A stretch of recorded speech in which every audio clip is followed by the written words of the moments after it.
millisecond. So that is on the forward delay. Is all right? So that is on the port state.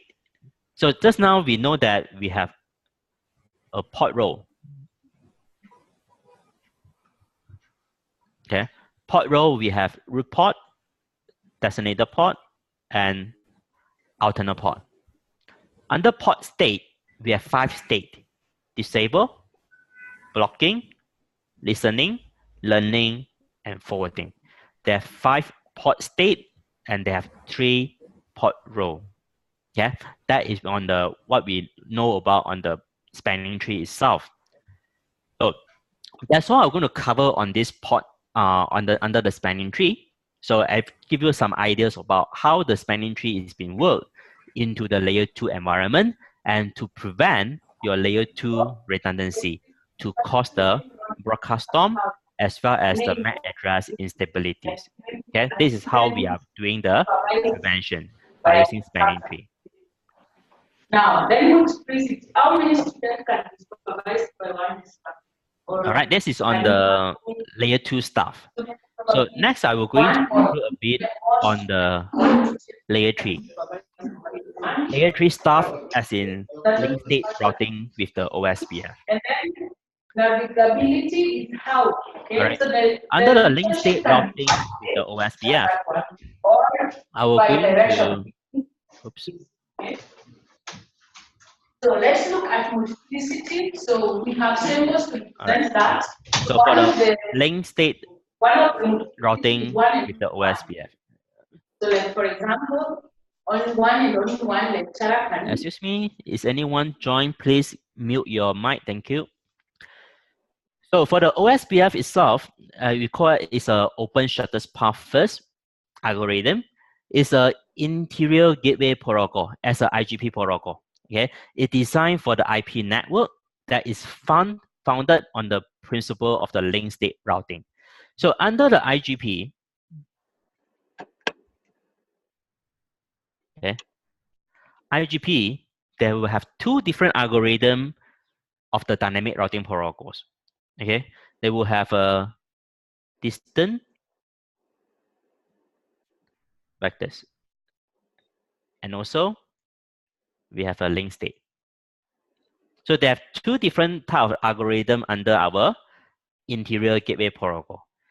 This is under link state. Is using OSPF. Okay, the link state behavior provide many alternate advantage for the medium or even large enterprise network. It's an application that an IGP is introduced along the information relevant to understand the OSPF convergence and how to implement the OSPF. So OSPF is mainly under enterprise network. Okay, so for the large network, they're going to use the ISIS. Okay, for the carrier, for the service provider, they're using the ISIS network.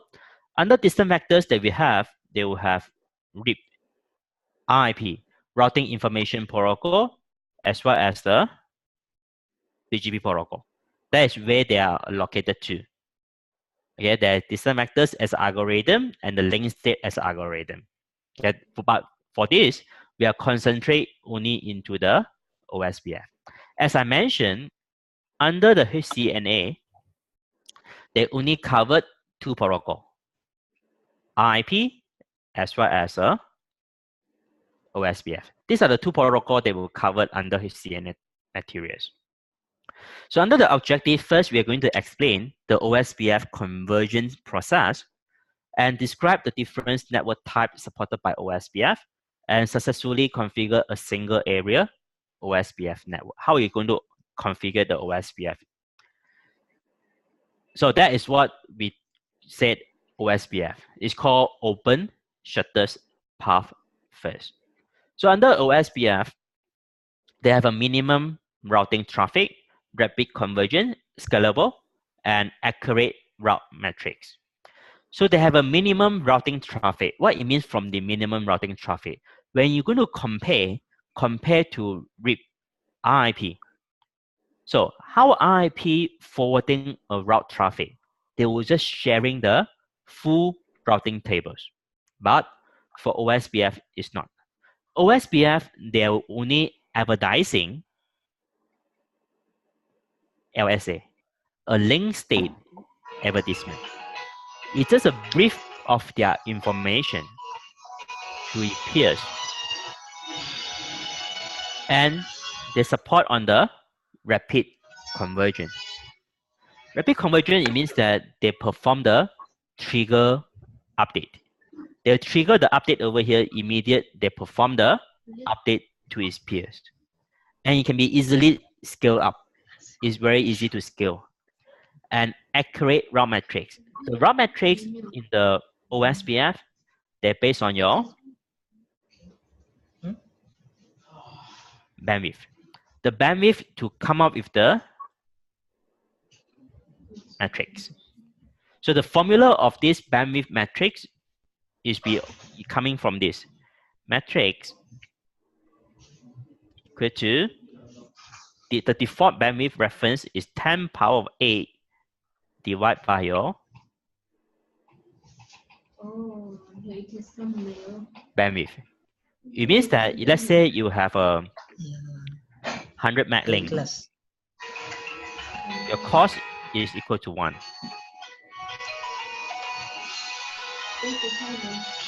Okay. When you have 1 gig, you have 1. When you have 10 gig, you have 1 as well. Because originally you should get 0.1. You should get 0.01. Because of when the metrics, they cannot support the decimal numbers over here. So that's why they route up to 1, route up to 1. Okay. Based on the OSPF metrics, they always route up back to 1. So regardless of, by default, regardless of your 100 meg, 1 gig, 10 gig, your metrics will be always equal to 1. No difference. That's why this matrix, this number, it can be modified. It can be 10 power of 9 or it can be 10 power of 10. It depends on your environment. So what are the metrics need to be defined? All right. Whoever just joined, please mute your mic, please. Thank you. So under the OSPF convergent behaviors, that is how the difference compared to the rest. For the OSPF itself, so first of all, let's be in this environment. I have a router A, B, C. Maybe I will just change a bit. I will do it like this using the whiteboard. I have A, B, C, D. So let's say right now, in total I have 4 PC. For 4 PC, I'm going to form the neighbor relationship. I want to form the OSPF connection. So every single routers, I will have 1 peers, 2 peers, and so on. Let me just show you how many peers that I have here. So A have 1 peers. A have 1 peer to B, 1 peer to C. B have 1 peer to C, as well as the A. Then C, A and B and D have 1 peers. So this is all the pairing, all the pairing. So when they know who they are already, they are going to perform the LSA flooding. They'll flood all the LSA information to each other to create LSDB, a link state database. So this link state database will include router A, LSA, router B, LSA, router C, LSA, and router D, LSA. So every single routers they have A, B, C, D, they should having the same database. They're always having the same database when they are within the same OSPF area. Okay. And every single device, they're based on the LSDB, is good for the SDP. shortest path first. Sorry, it's not this.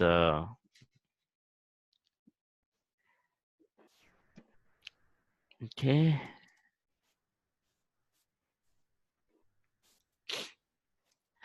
So for this is called SPF, shortest path first algorithm. Based on shortest path first algorithm, every single routers, they are perform their selection. Okay, let's say right now, I'm router A. Router A as a root. Okay, router A as a root. For the root itself, where is my best path to B, C, and D? This is my best path to B, to C, and to D. Okay, this is for router A. Then for router B, when this is a root, okay, when it's a root for router B, how am I going to select? Where's my best path to A? This is my A, C, and D. So every single router's device, they're going to select where is their best route. They do their own calculation based on their own database. Okay, so router A, based on the database, I come up with these pictures. B, come up with these pictures. And so on, C and D as well. So in this case, every single device, they will do their own calculation. And this one is called as the shortest path tree. Okay, shortest path tree. And based on the shortest path tree, they will select all this information back to your IP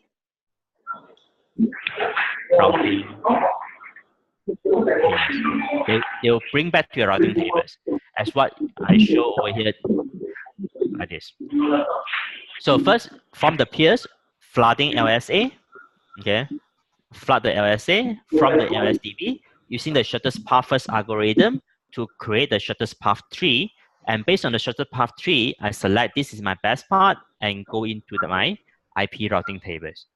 So in total for the entire process, you will find that you will know that who is your neighbors. Okay? Based on the first portion, you know who is your peers. Secondly, what is your database? And lastly, that what is your routing tables.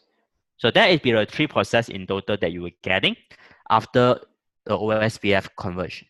For OSPF converge, first I need to form who is the neighbor first, exchange LSA, do the calculation of a shortest path first, and creating the routing tables. So this is entire process of the OSPF convergence. And for the OSPF to be formed, first of all, we must have a router ID. Okay, router ID. For this will be the router ID of the A, B, and C. I 1.1, 2.2, and 3.3. So a router ID is a 32-bit value used to identify each router running the OSPF protocol. It means that every single router run in the OSPF, they must have identifiers to tell who you are. And this ID have to be unique. Your OSPF process. They must be uniquely identify who you are. Yeah, that's router ID. Under router ID, you can static configure. Config or select by OSPF. Okay, so let's say you have defined yourself, always they prefer. Let's say you're not configure yourself, they can select based on the OSPF process. It depends based on whoever have a highest. Yes, bro. Highest Hello. Look back. Hello. Yes, hello. Whoever first just joined, can you just mute your mic? Later part, I have one section of a Q&A. Then you can ask question after that.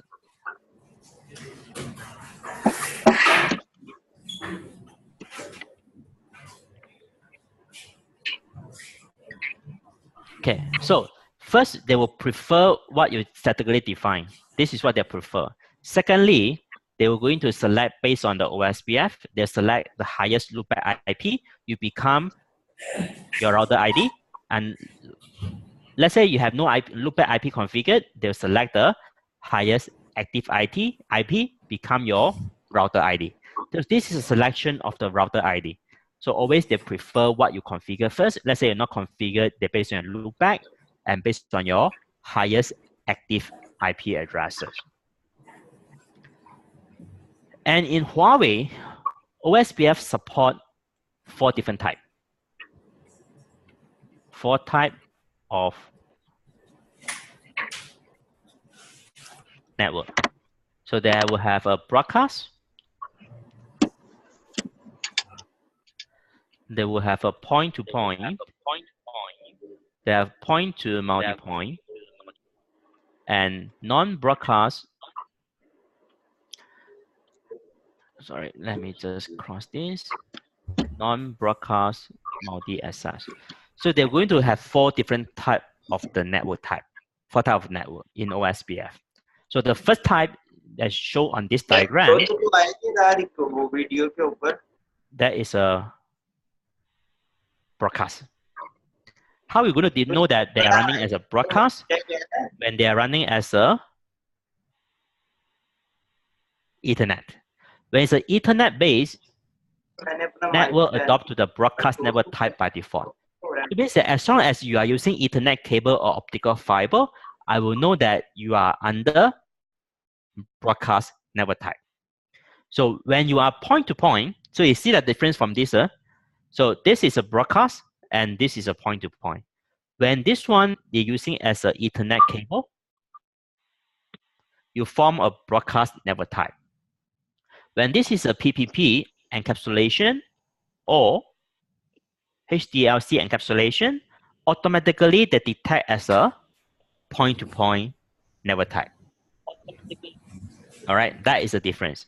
So when you refer to the link type, you found that there are differences. One is on the lightning, the other one is just a straight line. That is considered Ethernet, that is considered PPP or HDLC. Okay, they will automatically define what network type that you belong to. And the last 2, one is called non-broadcast multi-access. The other one is point-to-multipoint. All right. Under the non-broadcast multi-access, we always connecting using ATM or FR. The difference between these 2, under non-broadcast multi-access, the connection should be like this. Okay, this is your VC as well. Then you should see is a full match. When it's an MBMA, it's a multi-access. So it means that everybody can access each other easily when it's a multi-access. When it's a point-to-multipoint, you will have like this. This is called hub and spoke. Okay, then they will form a point to a multipoint. Means that for the hub can talk to the 2 spokes. The spoke can only talk to the hub, but not to the spoke. Okay, that will be the 4 different types of the OSPF network that support.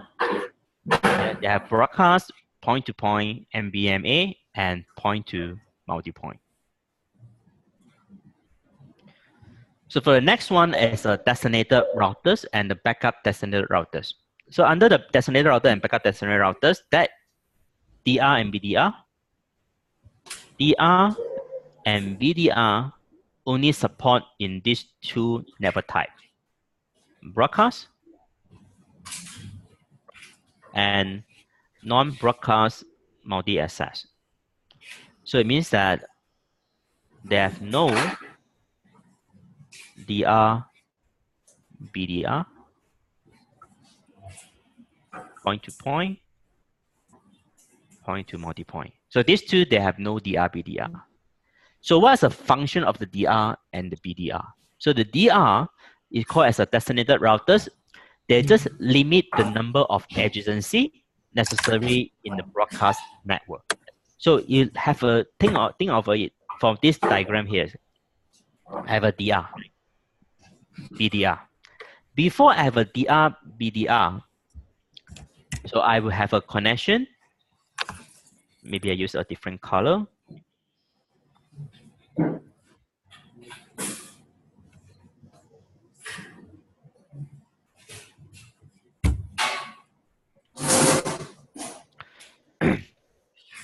So I will have a adjacency between AC, AB, AD, BC, BD, BA, then CA, CB, and CD. So I should have full mesh connection. If let's say I without DR, BDR. In this case, I might have a lot of duplicate of the LSA going across because of when RTA send to C, C will send to B and send to D. And also A will send to B as well. A will send to D as well. Because it's in the broadcast network. When I forward the LSA, everybody within the network you should receive. So they keep on sending and sending and sending. They're repeatedly sending the same information. So you might getting a lot of duplicate of information. That's why they will come with this by using the DR and BDR. But before I go through this, under the OSPF, for them to exchange the LSA, they have multiple ways. They can by using the unicast. They can based on unicast to send the LSA. They can also based on the multicast. But based on multicast, they have two multicast address can be used in OSPF. One is called 224.0.0.5. The other one is 224.0.0.6. These are the two multicast address for them to forward their LSA. So under they have a DR, BDR environment, they are using both of the multicast to send. So how they perform this, they will do it like this. Let me write down on top here. DR send LSA to 224.0.0.5. Listen LSA from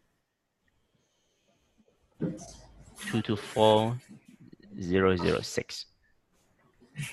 So for non-DR, we call it as a DR others. Send LSA to 224.0.0.6 and listen LSA from 224.0.0.5. So it's always like this. So it means that when the DR send the traffic, whoever listen to 0.5 receive. When DR others send to 6, DR listening.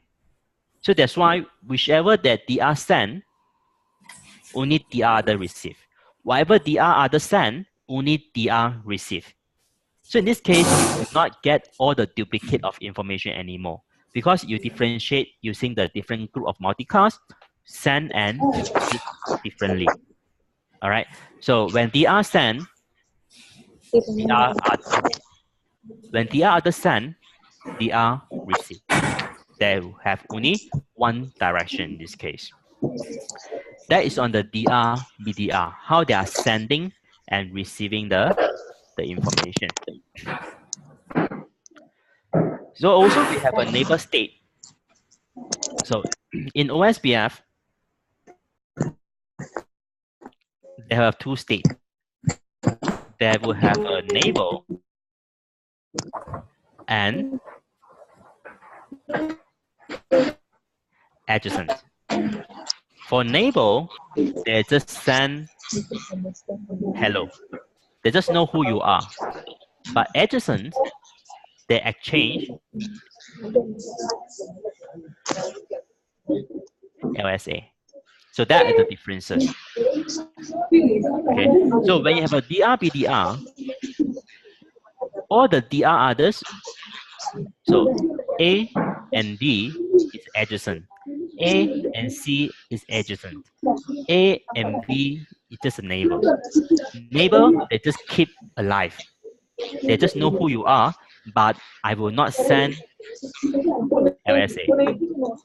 No LSA. This LSA, this LSA. It will forward out from their interface. All right. So in this case, same thing to B. B, I have adjacent to C, adjacent to D. So this adjacent.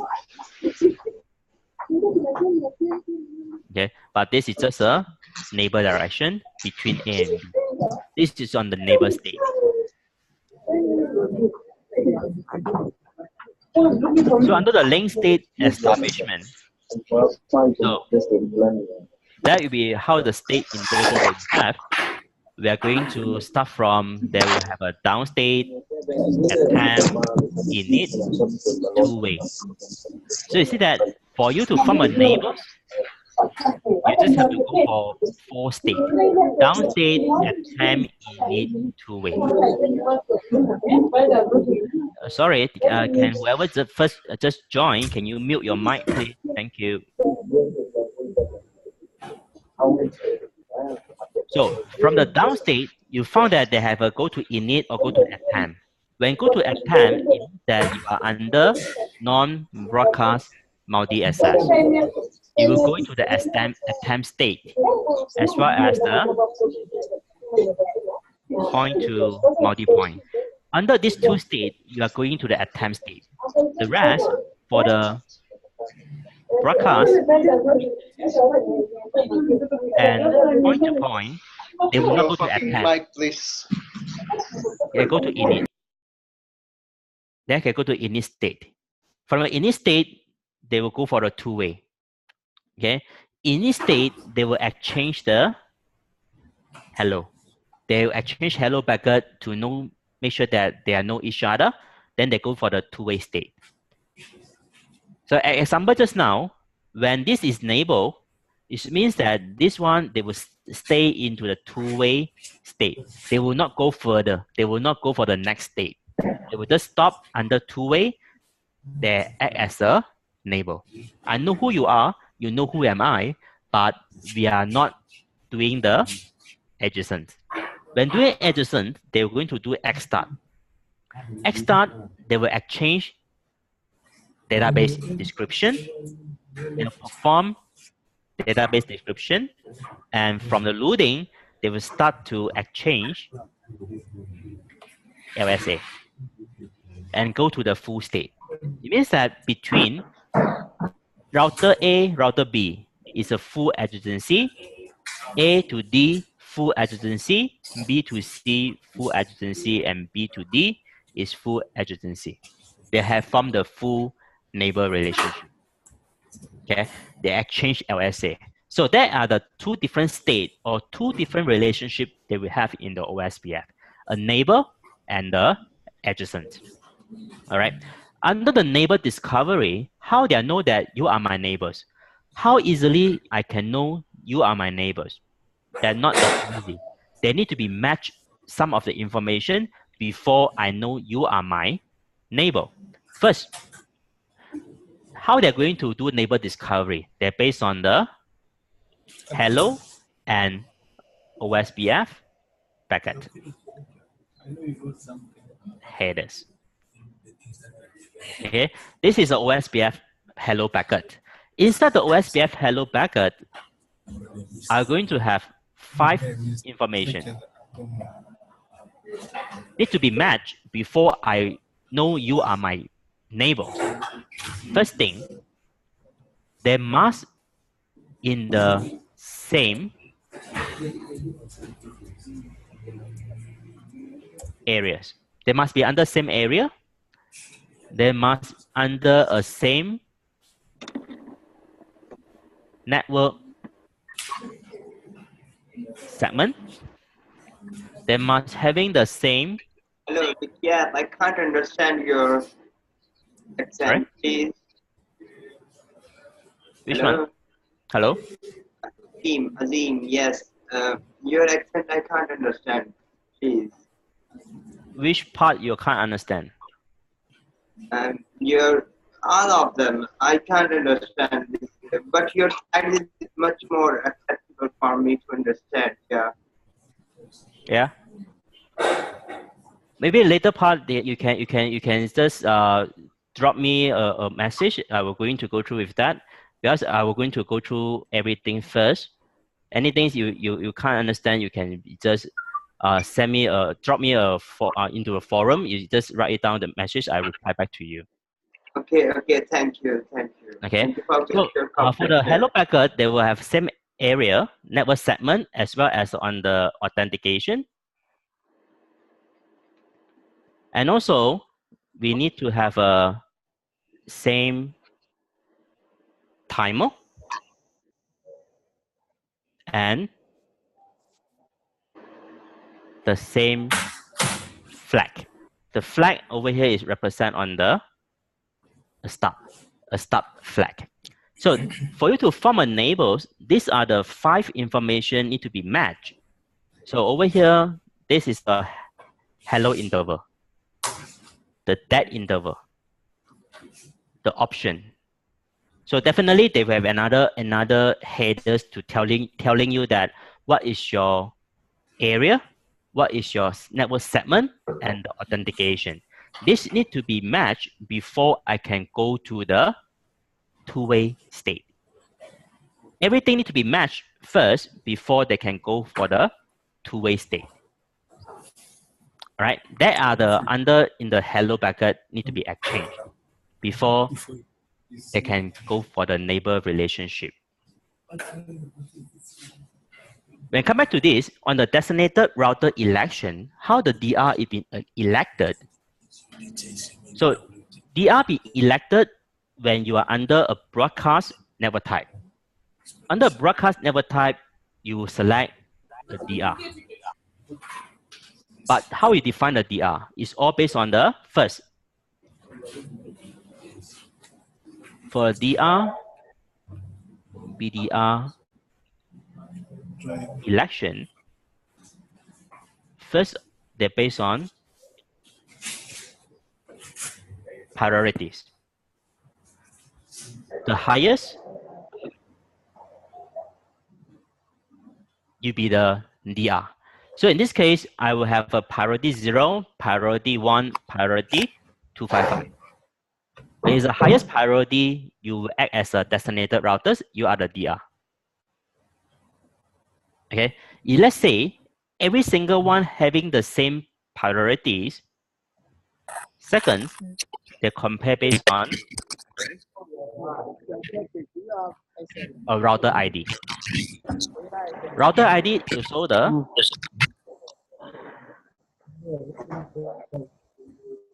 highest. When you have a highest router ID, you be the DR. And because of the DR-BDR election in OSPF, they have no preemption. They will not preempt the DR-BDR election. That's why whoever first start the OSPF, you become the DR. Sorry, whoever just join, can you mute your mic, please? Whoever join, please mute your mic.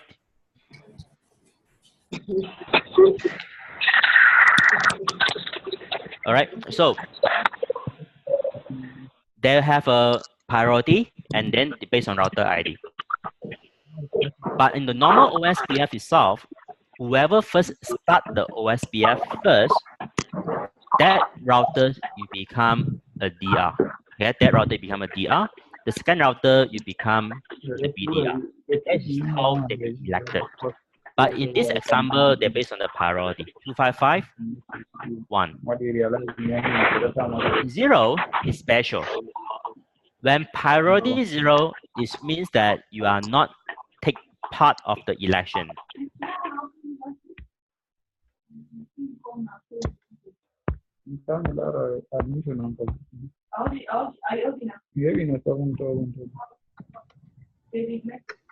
Okay, so they not take place of the election. So it means that when you have 0, you always as a DR others. You will not become a DR.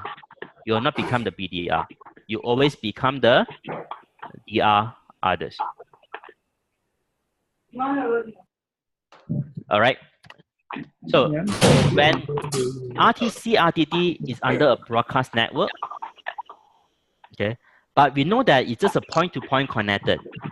Because of the network type is broadcast, I have to specify the DR BDR. It's always. Although you know that the two router is direct connected. Because of they are using this as an Ethernet, they will select DR BDR. But it's just a waste of the resources. Since that I know you are point-to-point connected to me, why it still need to be elect DR BDR? So in this case, that's why you can able to modify your network type. Under the interface, you can say that OSPF network type point-to-point.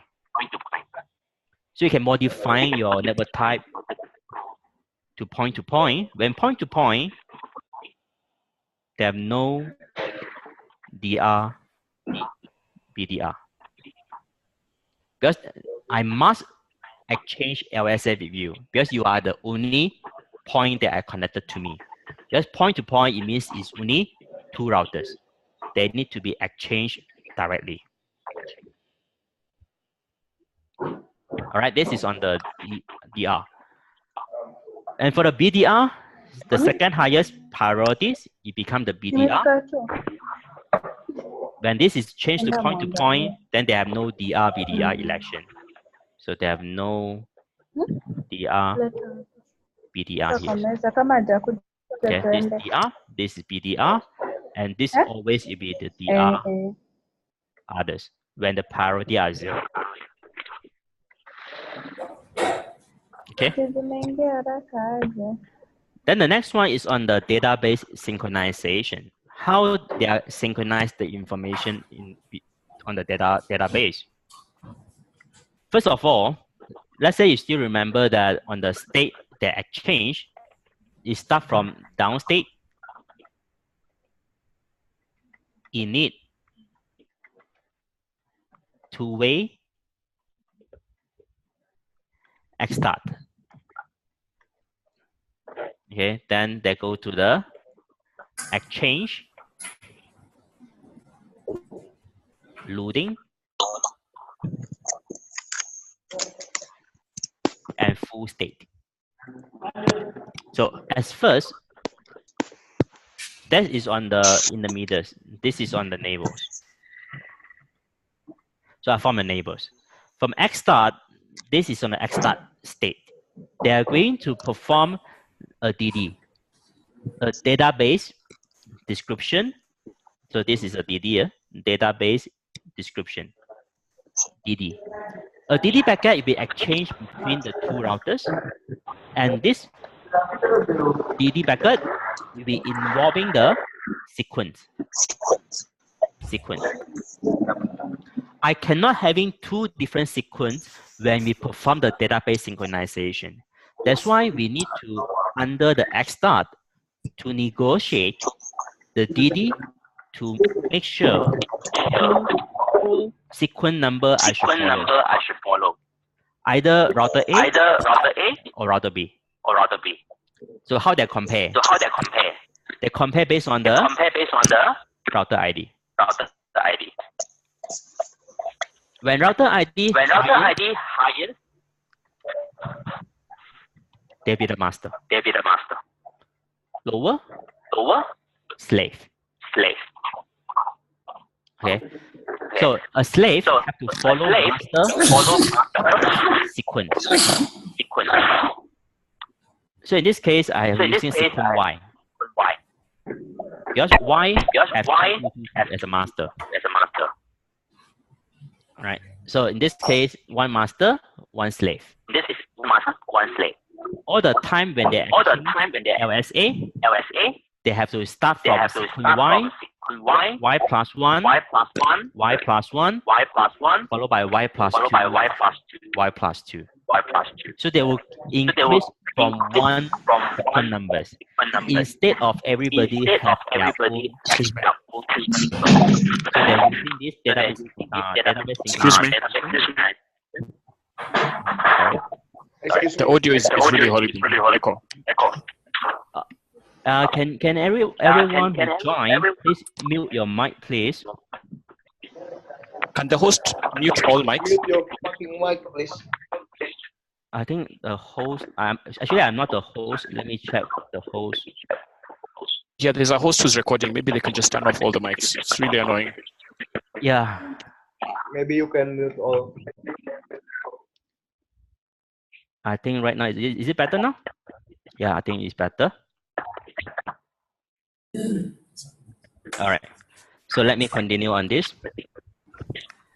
So under the X start, they will specify who are the master and slave and what sequence that need to be followed. It's very important. Every single point to point, they only using one sequence numbers to tell that whether this database is a latest or is an old database. They all depend on the sequence number. All right. This sequence is represent that what are the latest database I should have. Okay, on the X start.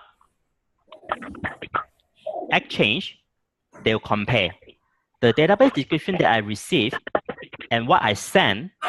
Is it the same? When it's different, then they're going to request through under the loading state. Look at this. So they have a loading state. They will have a link state request. I request what is the latest one that you have. If you give it to me, I will send the update to you. Then request update. And normally when you update already, they should send back one as a link state acknowledgement. Okay, they have another acknowledgement to be sent back to router B. When update send, they will have always LSX. Yeah, that's how the entire adjacency is being formed. All right, let me come back to this. In it, we have hello. Xstart, DD. Exchange, DD. Loading, we have LSR, LSU, and LSX. So in total, in OSPF, they will have 5 packet type. So we have hello, database description, link state request, link state update, and link state acknowledgement before they go up to the full adjacency. All right, that is on the established on the full adjacency. For the next one is on the OSPF metrics. As I mentioned, the metrics, they're based on the bandwidth reference, based on the 10 power of 8 divided by your bandwidth. All right. So when this is a 1 gig, based on the formulas, you will get 0.1, but they round up to matrix of 1. Okay, let's say you want to modify this, you can modify this, the power of 8 to power of 9 or to power of 10. If let's say in your environment, you have a mixture of the network bandwidth. Let's say you have 100, 1 gig, 10 gig, 100 gig. Then you have to modify your bandwidth reference to make sure they can calculate properly. Or otherwise, you can always fix the cost manually yourself by under the interface, OSPF calls UND. Yeah, you always can doing this. And this is how the shortest path tree has been discovered. So on RTC point of view, let's say every single link are the same cost. Let's say every one is cost of 1. So C, you should know how to go to 20 with two-way. Point to 2.1 or 2.4 or 1.4. So 2.1 or 2.4, 1.4. So they have two ways to reach to the destination. For 10.0.0.0, I have only one way. Okay, under your routing tables. Okay. Under OSPF areas, there can be a single area or there are multiple areas. Always under single areas, we always prefer using the area 0 numbers. Okay. How many areas we can have in total? So areas in total is 2 power of 32-bit. Okay. So it means that when you define your areas, you can either define based on decimal numbers, area 100, or 0, 0, 0, 100. So there are multiple ways for you to define area based on IP method or the decimal numbers. So whoever inside the area 0, A, B, C, D, E, F, the 6 routers here, they should share the same LSDB. They must synchronize the same database within a single area. And area 0, we call it as a backbone. It's a backbone area. Whoever just joined, can you please mute your mic, please? For the multi-areas, we have a backbone. So we have a non-backbone,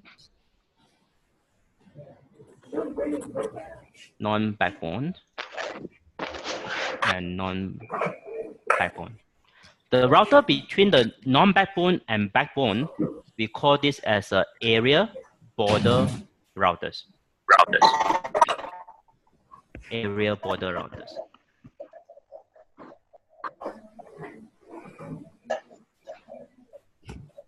Okay. The function of an area border routers is to do a translation between the non-backbone to backbone and from backbone back to the non-backbone. So they're doing the translation between the two areas. Yeah, that's what they are exchange for this function of ABR. And for the non-backbone, they must connect at least one interface are connecting to the area 0. They must. And the database they have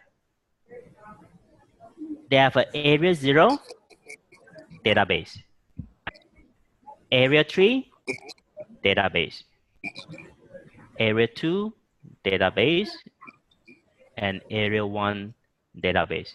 Every single area, they're going to have their own database to minimize the impact of changes. When you change, you will not affect everybody. Okay, you will only affect your own areas and your ABR. Your ABR, you're going to send whatever you change to the next areas. Okay, when multiple areas, you should hold multiple database. As in router A, you should have area 0 database, and you will have the area 1 database. So you have 2 database on router A. Router B also have 2, area 0 and area 3. Router C, you have area 0 and area 2. Yeah, that is on the database information on the multi areas. Under the network advertisement, so this is how we're going to configure, how we're going to perform the changes of the network advertisement in OSPF. First of all, configure OSPF with the router ID. This is how we're going to specify manually. And specify the areas and advertise the network. And the network address over here, this is your network address. And this one is your wildcard.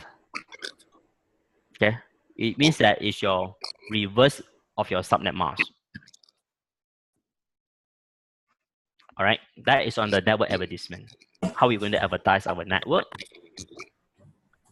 And this is how we're going to check the configuration validation to make sure that the peer has been formed under OSPF peers, your self-router ID, which area you are, your local interface, your neighbor router ID,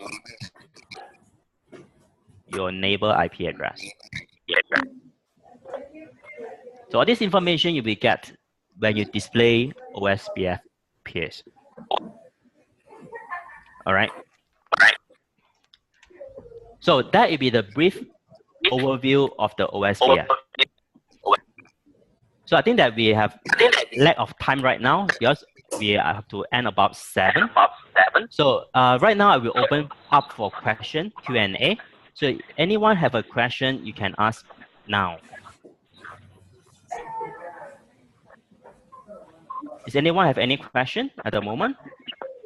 You can just click raise the hand, then I will you can just ask any question regarding on the INS. Because INS they covered a lot of topic. Just for 3 hours I can't finish everything.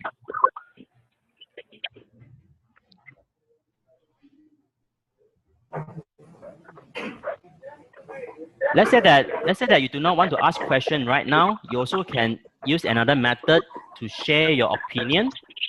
I will show you the way for you to go to the forum. You can just go into the Huawei.com. Huawei.com. For business, community,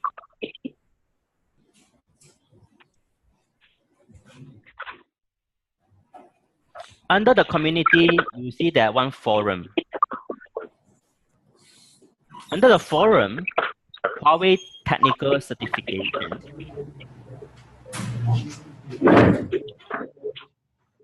And you found that this one, a network track, free online training for Huawei 2018-19, ICT competition is coming soon. You can just register and post your question over here. I will answer for you guys. Is it clear? Let me repeat one more time.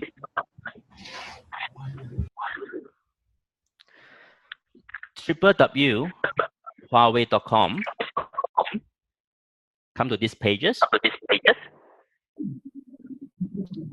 Go for business.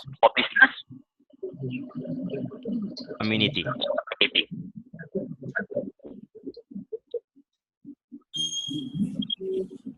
All right. Forum. Huawei technical certification. Free online training for Huawei 2018-19 ICT competition. And you can leave your message here. You just have to log in or register that account. So I will give you my feedback.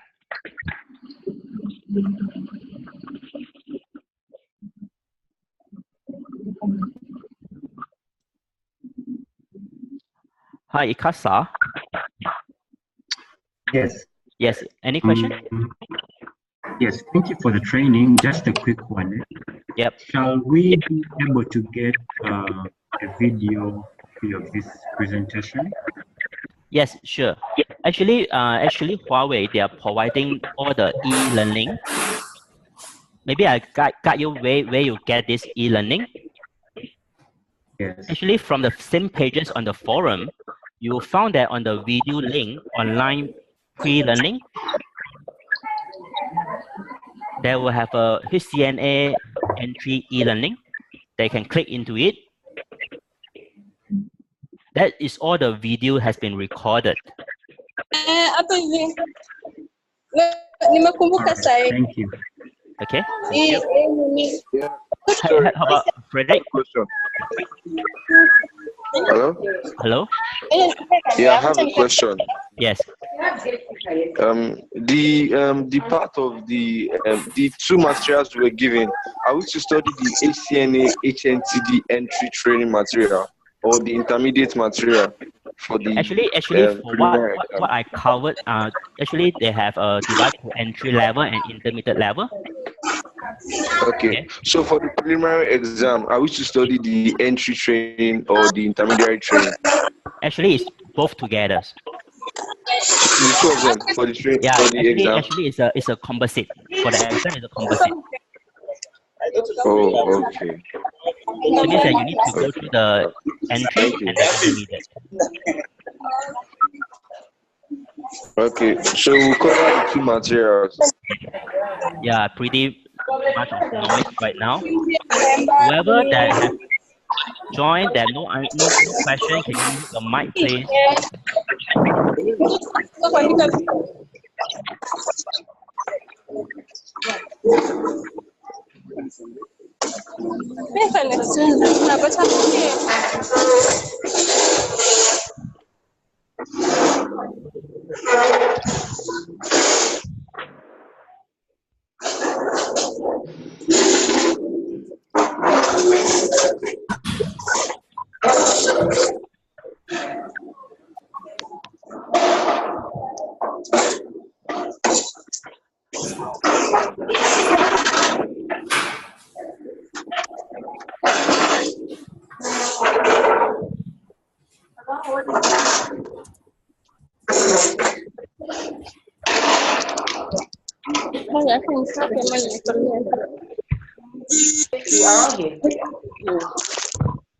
So do you have any other questions so far?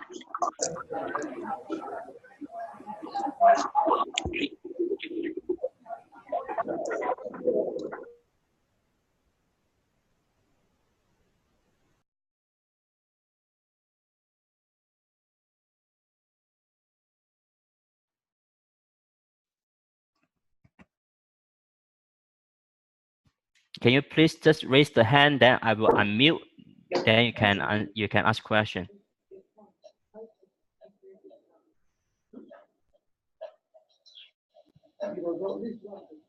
Hi, Infinix Hot 5. Any questions? Yes, Infinix Hot 5. Yeah. So as I was saying, the two materials we were given, that's the entry and intermediate, we're required to study the two of them for the preliminary exam. Yeah, correct. Okay.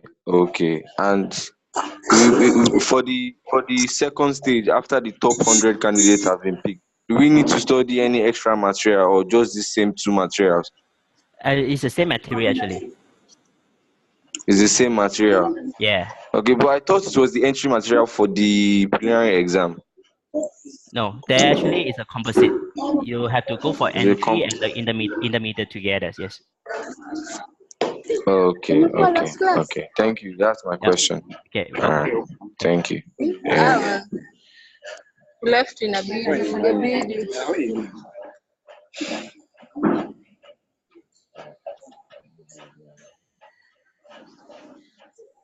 Umefanya specialization gani? Hata mimi nafikiria kufanya.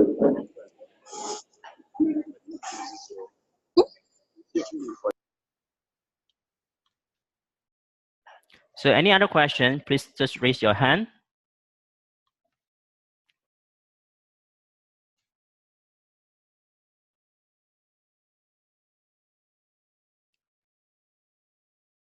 Yeah, Frederick.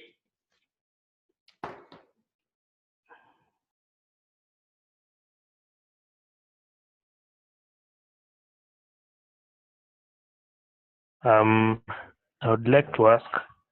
Yep. Whether okay, on the screen I can see some MP4 videos. Yep. How can I get to access them if they are readily available? Actually, this is all available. What you need to be done, you just have to log in your account, your personal account.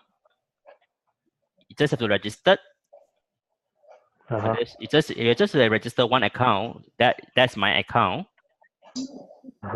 After you registered already, so you should be able to view direct through here. You can easily just click. Let's say right now we're talking about the OSPF. Okay, OSPF. They'll just pump a video.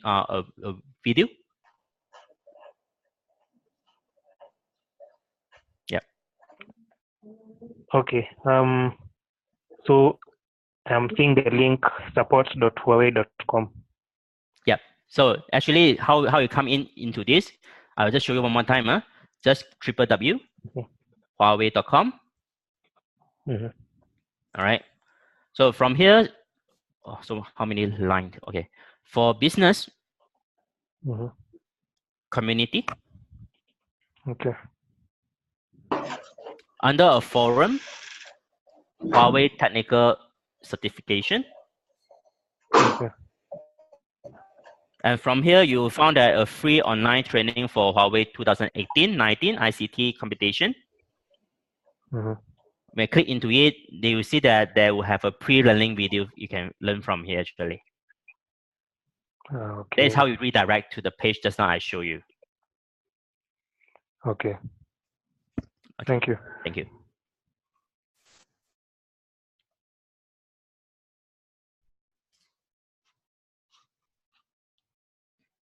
So any other question so far? I can't take mock exam 50%. Yes. How can I do this? As in? Means that I can't take the mock exam 60% qualification, so that I can't take the voucher of your competition of yeah. Sorry, I can't hear you clearly. Can you repeat one more time? Yes. Yeah. The free voucher for CNA. So it's that goal for me that I have to be take the mock exam as well. Yes. So I can't. Sorry, your line. I think your line is breaking down. I can't really hear you. What you're talking about? Okay, I will give message in the form. Maybe you just drop your message into the forum. I reply from there. Is it okay? Thank you. Okay. FNX Hot 5. Yeah. Yes. Sorry, when I saw the materials, there are quite a lot. Are there any specific area of concentration which we can focus on while reading? Because there are a lot of things here, as I can see. Actually, there are a lot of information, but most of the information is very short. It's not long. It's 300 and something pages for the entry, and then the intermediate. Intermediate is also about that. The intermediate is 300 and something too. So are there no specific areas which we can look into and actually that in the beginning I did mention that some of the point that you need to go through, like that for the basic stuff on the IP network principle. That most thing you need to know about the layers, the OSI and the TCP/IP layers, and with every single layer you need to grab some ideas. And most important, you might need to go through the VIP command for the basic navigation and configuration. Okay. And then for the LAN itself, definitely VLAN you need to know. Okay. Link aggregation and the spanning tree. This on the layer 2. And then under the WAN, a WAN itself is you have to focus on this point 2 and point 3, like the PPP, HPLC, and the PPPoE. For the frame relay itself, you do not need to go through everything. You just check the overview of the frame relay. Routing itself, everything static, IP, OSPF that you need to know. This is Okay. practical into this exam. All right. Okay. Under Yeah. the network security, this one you do not need to go very in depth. You just have to know the surface, the overview of the entire of the network security, Okay. as well as the network management. Network management, you need to know what is the SNMP, Symbol Network Management SNMP. Protocol, SNMP. Okay. All right. IP. Okay. And for the IPv6 Then network, you also roughly go through it's okay, but you do not need to go very in depth because after HCMP, they'll go to very in depth for the V6. So this one you just have to know a basic of how to configure IPv6, how the routing being configured. That's it. okay. Okay. All right. Thank you. Okay. Yeah. Yes. Frederick. Yeah, I'd like to ask, okay, some of us already did the preliminary exam. Mm. Yeah, so is there like a path proceeding to the next level? So you already took the exam. Yeah. The exam of what? What is the exam? Is that? For the Huawei ICT competition. For ICT competition, you take the exam. You already took the exam. So, but for you to get actually this one, the one that I show you is on the certification. So for this certification, you get a certified as a network associate. HCNA. Yeah, HCNA. So there's one exam more for you to go for that. So you have no information about the competition? Yes. But I can get the information for you. Maybe you can drop your message into the forum. Maybe I can get back to you from there. Is that okay? That's okay. Okay, thank you.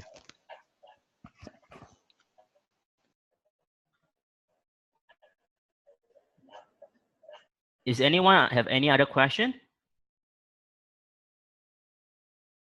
Yes, how many IPv6 data have been happening into our exams? How many method of IPv6 is it? What you mean? Yeah. For the IPv6 actually, I'm not sure that what you related to. Do you related to the link local address or just the IPv6? IPv6 will be the very standard that the method of they can have link local, global unicast, global multicast. It'll be very standard. It'll be standard IPv6. They do not have any proprietary on the IPv6 so far. Okay. Thank you. Hello? Yes. Anyone? Hello? Hello? Yes. User. Would you make the video available Which video? for this training? Yes, I think this video is going to available later part because the host is recorded entire video. So later part this video should be available. When? They were going to be shared into the forum when this is available. Okay. Okay. Yeah.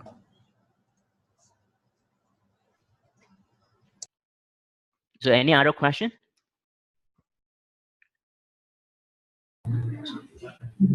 Yes. I have a question. Yes. Hello. Hello. Yeah, Mante. Yeah, I have a question about, will you offer a similar video of the other courses? It means that offer the video. Can you repeat the Of question? Sorry? Can you offer another training for the other courses? Yes, they have another training for tomorrow and Wednesday. Tomorrow is on the security, and Wednesday is from the WLAN. Oh, thank you. Okay. Thank you. So tomorrow will be the same time. We have a security training on the HCNA, and on the Wednesday we have a Wi-Fi training. Okay, thank you. But this one, because it will not go very in depth, we always just give a overview or selective topic. We go in depth only because we have only 3 hours in total. Okay. Okay. Thank you. Yeah. Thank you.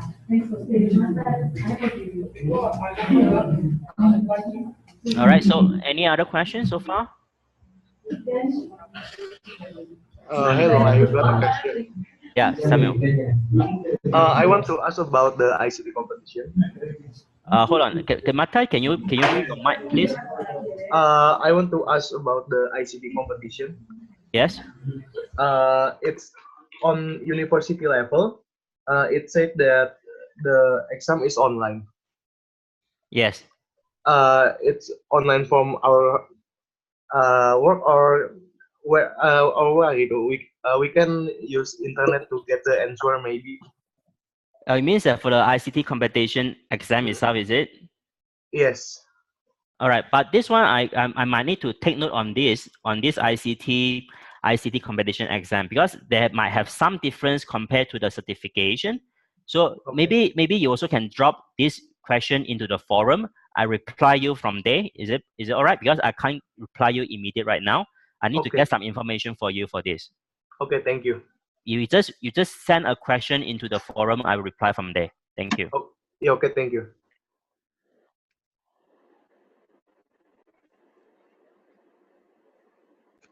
All right. So any other question? So let's say if you still have any other question, you can anytime just bring your question into the forum. Just ask the question, then I will going to reply from the forum. All right. So let's say they have no any other question. So for today's training, will be end at this point. So tomorrow, same times. Because myself is in Malaysia, it should be on the GMT +8. All right. So for your guys, you'll be under GMT +5 or GMT +0. So you need to adjust your time. So you should receive a meeting booking. So you just follow the time to join tomorrow. Security. Hey, CNA security. All right. Thank you all of you.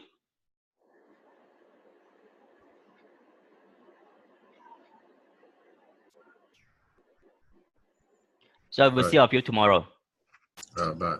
Okay, bye-bye. Bye-bye. Okay, thank you. All right, thank you. Bye-bye. Bye-bye. Thank you, though I joined late. Yeah, okay. Join tomorrow early Okay. at the first one. Thank you. Thank you. Okay.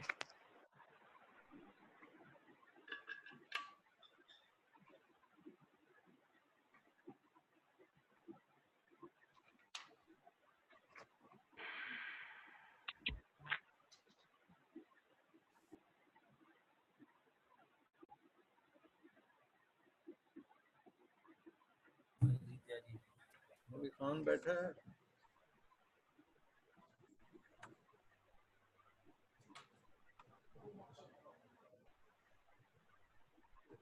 Hello.